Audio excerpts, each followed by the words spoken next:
I have thought a lot about this moment and wondered how I would feel and, frankly, how I would get through it.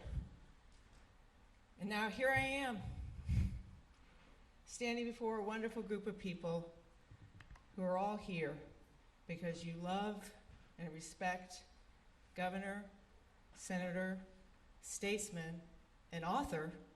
He was very proud of being an author, Bob Graham, also known as husband to Adele and dad to Sissy, Suzanne, Kendall, and myself.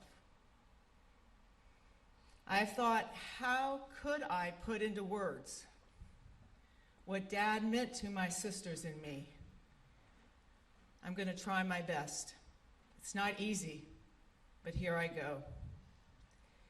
Dad will always be the best. Many of you have heard me say that many times. We love him so much, and we will miss him more than I can say.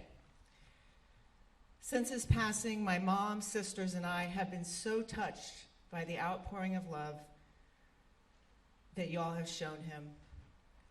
Thank you for loving our dad so much and for loving us, his family, so well through these difficult last weeks.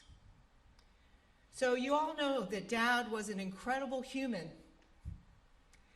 so kind, so empathetic, so unbelievably smart, always thinking about how he could make complicated matters better, like education, the environment, the economy, the lives of all Floridians and Americans.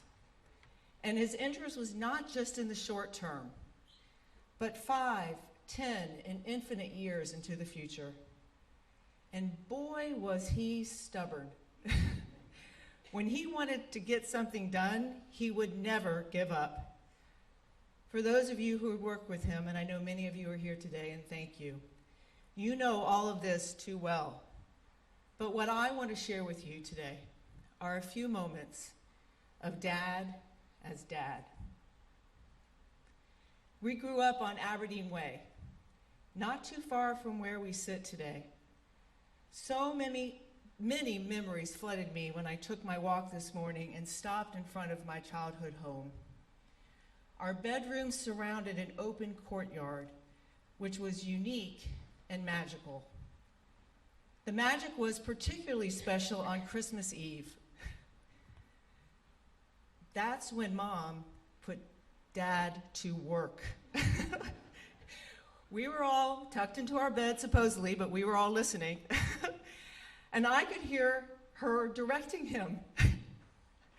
And I could hear him huffing and puffing. And yes, even occasional swear word. As he tried to put together a bicycle or a dollhouse or other gifts for his 4 girls. As smart as he was, he did not have the best success. Eventually, Dad figured out a long-term plan to solve this problem in his life as well.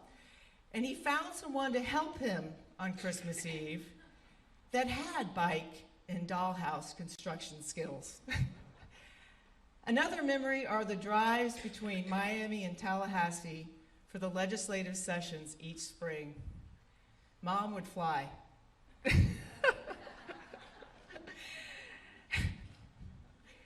Dad would load us into the station wagon with that lovely wood siding. Y'all remember the lovely wood-sided station wagons to start the 8-hour drive north. This was long before car seats, so Sissy, Suzanne, Kendall, and I are rolling around in the back seat. We all knew that there would be numerous stops and detours. Dad always had an eagle's eye out for historical markers. He would pull over, unload us, line us up, I was always the tallest, and then carefully read the marker. And then we would be quizzed for the rest of the drive north. With Dad, we always had a front row seat to Florida history. Every time I see a historic marker, I think of my dad, and that just feels right. When Dad was the first elected to the United States Senate, Kendall was finishing up high school. Therefore, Mom delayed her move to Washington, D.C. So Dad and I lived together for a few years. He was a great roommate. One night I came home, I found him in the kitchen, and he was stirring something that looked inedible in a pot. I asked him, I said, "Dad, what are you cooking?" And he replied proudly, "Pumpkin." I spotted the empty can and offered to get him something more substantive and tasty for dinner, but he said, "No, no, Gwen, this is great." That sums up Dad. So easygoing. The pumpkin met his needs. Plus, it did not cost him a penny. Dad was notoriously frugal. I want to thank each of you again for being here today and for those who are watching on live stream. And I want to conclude with this last story. 21 years ago, Dad ran for president. I think we can all agree he would have been a great president.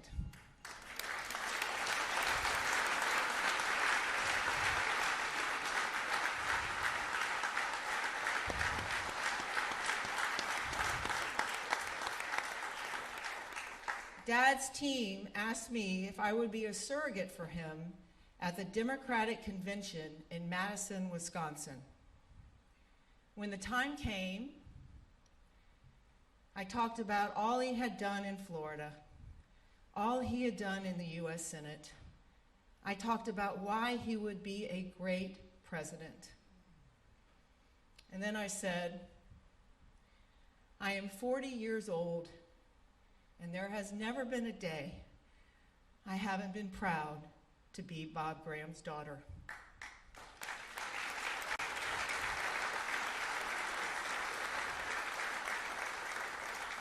I could visibly see the impact that statement had on the crowd of Wisconsinites, many of whom were learning about Bob Graham for the very first time.